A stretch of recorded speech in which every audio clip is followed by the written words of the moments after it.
नमस्कार। रविवार की खबरें लेकर मैं हूं आपके साथ। नजर डालेंगे आज की प्रमुख खबरों पर। सबसे पहले खबर डालते हैं टीएमसी की सांसद महुआ मोइत्रा के मामले में। टीकमगढ़ के प्रभारी और एक्सेस कमेटी के अध्यक्ष विनोद सोनकर ने क्या कहा, बताएंगे पूरा मामला। जबकि दूसरी खबर राजनीति से जुड़ी हुई है। भारत में राजनीति को सेवा का भाव माना जाता है, लेकिन दो ऐसे चेहरे आपको दिखाएंगे भारतीय जनता पार्टी की, जिनको टिकट नहीं मिला तो मंच पर रोने लगे। तीसरी खबर से आपको रूबरू कराएंगे। तीसरी खबर उमा भारती की बयान की है, जहां पर उन्होंने सामंतवाद के खिलाफ बोला है, तो ब्राह्मणों को रिझाया है और कहा है कि ओबीसी की वह लीडर हैं। कहां बोला है और क्यों बोला है, और यह वीडियो सोशल मीडिया पर क्यों वायरल हुआ है, इसको दिखाएंगे पूरा। जबकि चौथी खबर खरगापुर विधानसभा से है, जहां की कांग्रेस प्रत्याशी ने एक थाना प्रभारी की शिकायत निर्वाचन आयोग से की है और क्या क्या आरोप लगाए हैं वह भी बताएं। सबसे बड़ी खबर टीएमसी की सांसद महुआ मोइत्रा से जुड़ी हुई है। एथिक्स कमेटी के प्रभारी और टीकमगढ़ भाजपा के प्रभारी विनोद सोनकर ने आज मीडिया से बात की और मीडिया से बात करते हुए कहा कि एथिक्स कमेटी ने टीएमसी की सांसद महुआ मोइत्रा को 2 नवंबर को नोटिस जारी किया है और 2 नवंबर को अपना पक्ष रखेंगी। सुने एथिक्स कमेटी के अध्यक्ष विनोद सोनकर को। सोनकर साहब बताएं कि महुआ मोइत्रा का मामला है, तो बैठक में क्या निर्णय लिया गया है? देखिए, 26 तारीख को एथिक्स कमेटी की बैठक बुलाई गई। बैठक के बाद उस बैठक में निशिकांत दुबे जी को बुलाया गया था, उनके ओरल बयान के लिए। उनके बयान को दर्ज किया गया।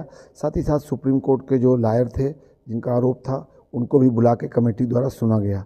दोनों को सुनने के बाद कमेटी ने तय किया कि 31 तारीख को महुआ मोइत्रा को भी बुला के उनके पक्ष को सुना जाना चाहिए और उनको नोटिस भेजी गई कि 31 तारीख को कमेटी के सामने उपस्थित होकर अपनी बात कहें। लेकिन उन्होंने एथिक्स कमेटी को एक पत्र लिखा कि उनको थोड़ा समय दिया जाए। तो एथिक्स कमेटी ने पुनः विचार करते हुए उनको 2 तारीख को कमेटी के सामने उपस्थित होकर अपना बयान दर्ज कराने के लिए कहा गया है।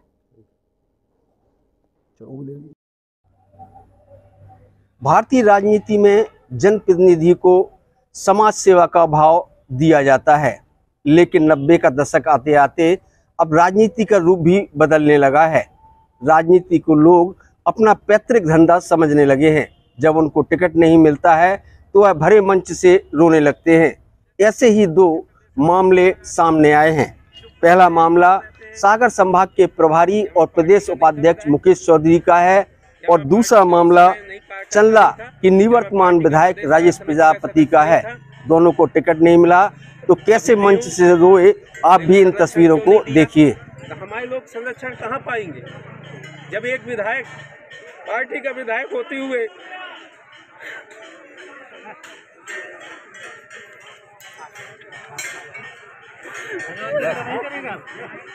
अरे हमारा कहा धरो का तो जब पक्का है ऐसे में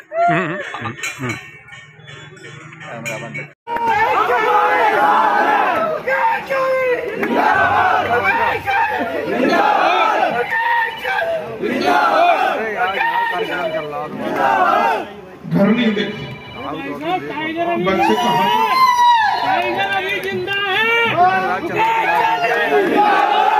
बच्चे कहाँ पढ़ रहे हैं?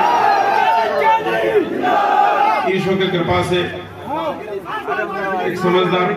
तीसरी खबर उमा भारती से जुड़ी हुई है, जहां विगत दिवस वह टीकमगढ़ के प्रवास पर थी, जिसका एक वीडियो सोशल मीडिया पर वायरल हो रहा है। इस वीडियो में वह जहां ठाकुरों के खिलाफ बोल रही हैं, तो वहीं ब्राह्मणों को रिझाने का प्रयास कर रही हैं, जबकि कह रही हैं कि वह ओबीसी की नेता है। सुनिए वायरल वीडियो को। तो मैं वहाँ बहुत खुश थी, तो मैं बैठी बैठी लोगों से बात कर रही थी कि देखो जातिवाद अब आया है, नहीं तो रावण तो बामन था, तुलसीदास ने उसके खिलाफ लिखा है ना। और जो पंडित लोग होते हैं वो पूरी पूजा करते हैं भगवान राम की। अगर जातिवाद होता उस समय पे तो मुश्किल हो गई होती। तो लेकर नहीं साहब, पंडितों का दिल बड़ा होता है, उनने बुराइयां देखी उसकी, और आपको आशीर्वाद दिया। गुरु वशिष्ठ कुल पूज्य हमारे, जिनकी कृपा धनुष रण मारे, जब वानरों से परिचय कराया है भगवान राम ने, तो उन्होंने यही सब कहा ना, ये सब सुखा सुनो मुनि मेरे, भय समर सागर कहा मेरे। और उन्होंने पूछा ये कौन है, तो बोले गुरु वशिष्ठ कुल पूज्य हमारे, इनकी कृपा धनुष रण मारे। और जबकि वो धनुष से ब्राह्मण कुल में उत्पन्न हुए थे, लेकिन कृपा वशिष्ठ की थी, स्वयं ब्राह्मण कुल के सर्वश्रेष्ठ शास्त्री गुरु वशिष्ठ। तो इसलिए आज तक इस बात को हम भूले नहीं कि उसने कितना अन्याय और कितना अत्याचार किया था, लोगों की जिंदगी मुश्किल कर दी थी। मुझे यहाँ याद है, हीरापुर का आतंक याद है, मुझे कभी भूलता नहीं। मुझे खरगापुर विधानसभा का आतंक भूलता नहीं, मुझे टीकमगढ़ विधानसभा का आतंक भूलता नहीं। मैं अमेरिका इंग्लैंड में सब घूम के आई और मैं गाँव में पहुंची, और जब मैं अपने गाँव में रही 1 साल, माँ खत्म हो गई थी, तो गाँव से कहीं जाने में मन नहीं लगता था।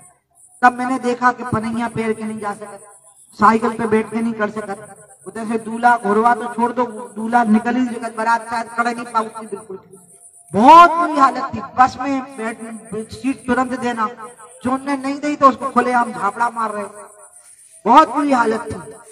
घी के डबला छोड़ा रहे, बाप और भाइयों के सामने बहनों को घर के अंदर ले जा रहे, और बाप और भाई चुपचाप खड़े हैं, बोल नहीं रहे, क्योंकि उन्हें पता है कि उनका अधिकार है, पुलिस कोई कार्रवाई करेगी नहीं। और आतंक इतना हर पार्टी में एक बिठा दिया, तो जिसकी सरकार है उनका ही चलावा हुआ, और धीरे धीरे इन जड़ों को उखाड़ने में कितनी कठिनाई हुई है, वो आप लोगों ने मुझे देखा है लड़ते हुए उस आतंक पूरे बुंदेलखंड में, पूरे बुंदेलखंड में। बल्कि मैं कई बार भाजपा के नेताओं को कहती हूँ कि आपने भी एक बार आतंक का प्रयोग किया बड़ा मलहरा में जनशक्ति को हराने के लिए, और इसके कारण आपने दोबारा जड़ों में पानी डालने की कोशिश की, जैसे आतंक को हमने बिल्कुल जमीन के अंदर डाल दिया था। लेकिन फिर भगवान ने मौका दिया और गरीब पिछड़े वर्गों के लोग चुनाव जीते, शिषपाल जीता। यहाँ से सब लोग बोल रहे थे शिषपाल हार जाएगा रुद्रपुर से, मैं नाम नहीं लूंगी, भोपाल के नेताओं के मुझे फोन गए, मैं गंगा की यात्रा पे थी, किनारे पे छोड़ नहीं सकती थी गंगा का किनारा। गंगा की यात्रा तो 22 जनवरी में खत्म की है मैंने, क्योंकि बीच में कोरोना आया, ओमिक्रॉन आया, तो चलने पर रोक लगी थी जाने की किनारे पे।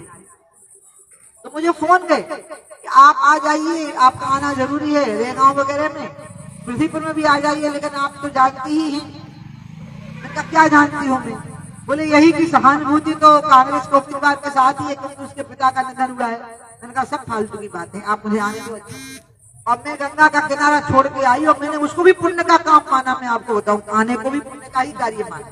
मैं वहां आई, शिषपाल को मैंने बगल में रखा, और मैंने लोगों से एक ही बात की, मैंने कहा कि जो लड़का खड़ा है वो शरीर है, और जो खत्म हो गए हैं वो खत्म हो गए हैं, उनको श्रद्धांजलि अर्पित कर दो, और जो है इसको आशीर्वाद दो, लेकिन वोट नहीं देना है इसको बस आशीर्वाद दो कि लंबी आयु रहे और इसकी तबीयत ठीक रहे, लेकिन वोट नहीं देना, क्योंकि वो चाचा जिंदा है जिसने कट मार मार के यादव परिवारों की महिलाओं की हत्याएं की हैं, गाड़ी के कट मार मार के। विंदे साहू और संतोष दीक्षित जिसके द्वारा मारे गए थे, हमारा सुनील नायक जिसके द्वारा मारा गया था, और परिणाम ये निकला, किसी को विश्वास ही नहीं हुआ, और हम पृथ्वीपुर विधानसभा जीत गए। कुछ बातों को याद रखना चाहिए।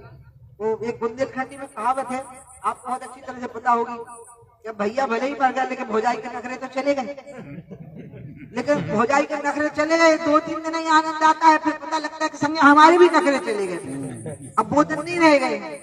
इसलिए बहुत इस बात पर विचार करके चलना है।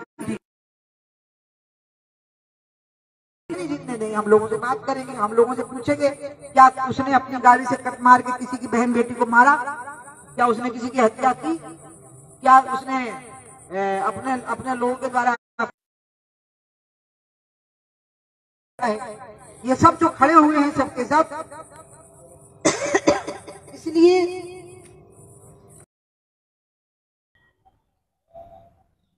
चौथी खबर टीकमगढ़ जिले की खरगापुर विधानसभा से है, जहां की कांग्रेस प्रत्याशी श्रीमती चंदा सुरेंद्र सिंह गौर ने एक शिकायत भारत निर्वाचन आयोग से की है, जिसमें खरगापुर थाना प्रभारी पर उन्होंने आरोप लगाया है कि खरगापुर थाना प्रभारी भारतीय जनता पार्टी के लिए प्रचार प्रसार कर रहे हैं।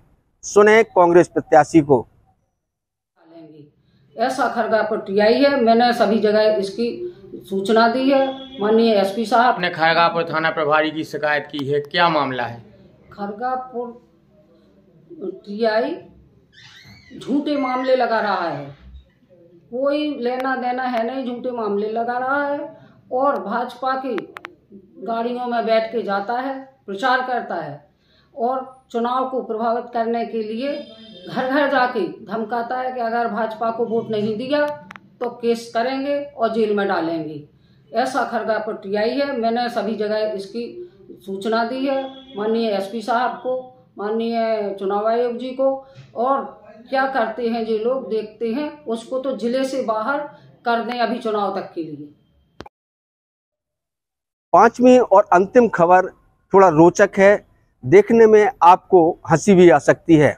आपने अभी तक सुना होगा कि नेता वोट के बदले नोट भी बांटते हैं, लेकिन निवाड़ी विधानसभा से निर्दलीय प्रत्याशी नंदराम कुशवाहा वोट के साथ मतदाताओं से नोट भी मांग रहे हैं। क्या कहते हैं नंदराम कुशवाहा, सुनिए नंदराम कुशवाहा को। चुनाव में प्रचार प्रसार के लिए गाड़ी वाहन भी लगता है। जो लोग दिन भर प्रचार करते हैं तो उनको भोजन भी करवाने की व्यवस्था की जरूरत पड़ती है और मेरे पास इतनी व्यवस्था नहीं है। उसका कारण ये है कि मैं किसान का बेटा हूँ और छोटी सी खेती बाड़ी है जिसके द्वारा मेरा घर परिवार चलता है। अब जब चुनाव में, क्योंकि चुनाव आयोग ने निश्चित किया है कि 40 लाख तक उनका आकलन है कि इतना खर्च कर सकते हैं और करना भी चाहिए, जिससे प्रचार प्रसार अपनी बात लोगों तक पहुंच सके। तो 40 लाख रुपया मेरे पास तो है नहीं, तो मेरे पास सिर्फ जो तरीका है कि लोगों से सहयोग मांगा जाए, चंदा मांगा जाए, वही मैं कर रहा हूँ और लोग दे भी रहे हैं, समर्थन भी कर रहे हैं। कोई 10 रुपए देता, कोई 20 रुपए देता, कोई 500 देता, कोई 1000 देता। और मुझे पूर्ण विश्वास है कि आने वाले और समय में जैसे भी प्रचार में और आगे जाएंगे तो प्रत्येक गांव के पूरी विधानसभा के लोग मुझे चंदा देने का काम करेंगे और मैं उनका अभिनंदन करूंगा, आभार करूंगा।